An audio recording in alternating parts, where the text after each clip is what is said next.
नमस्कार दर्शक बंधु आपको सतपति गोट फार्म को स्वागत। यहाँ हूँ Satpathy goat farm elevated hi-tech goat farm. आप जो मैंने नुआ गोट फार्म तैयारी करने भावुंट तो आमको कंटाक्ट करें। आमर 10 इयर्स फार्मिंग एक्सपीरियंस नहीं आम आपण best quality elevated goat farm आम बनइबू। यहाँ हूँ देखो यहाँ हूँ आमर एलिवेटेड गोट फार्म कंस्ट्रक्शन होची।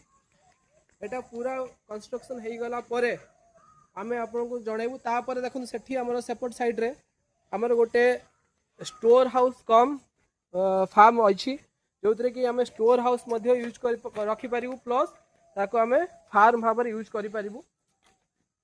तो यहाँ हूँ देखो प्लास्टिक फ्लोरिंग जोटा कि प्लास्टिक स्लेटेड फ्लोरिंग कहुए जो आम एलिवेटेड गोट फार्मिंग होती आमर प्लास्टिक स्लेटेड फ्लोरिंग यूज होती। आपड़ एमती best quality plastic slitted flooring जब चाहूँगी गोट फार्मिंग पकड़ापी आपण सतपति गोट फार्म को कंटाक्ट करें। या सहित जदि आपणकर जेकोसी गोट फार्मिंग रिलेटेड हेल्थ दरकार वैक्सीनेशन दरकार मेडिसिन दरकार ता सहित आपन को दाना दरकार तो आपण आम सतपति गोट फार्म को कंटाक्ट करें।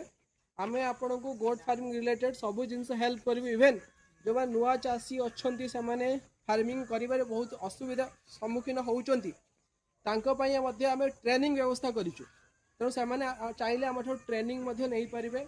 आम goat farming related training provide करुचु जहाँफल आपण कौन डॉक्टर उपरे डिपेंडेंसी हेबे नहीं।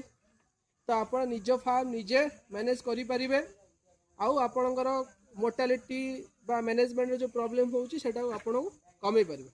तेणु देखूँ यहाँ हूँ आम फार्म तैयारी एटा आमर पाखापाखि 5000 स्क्वायर फीट फार्म बनूची आउ पूरा एलिवेटेड बनूची। तेणु आप लक्ष्य करें क्वालिटी। तो ये कंस्ट्रक्शन आम टीम चली कंस्ट्रक्शन करुँच तो आप एमती बेस्ट क्वालिटी फार्म पाई आपण आमको कंटाक्ट करें आम आपन को बेस्ट फार्म बनई दो। यहाँ हूँ आम प्रॉमिस। Thank you. जय हिंद जय भारत।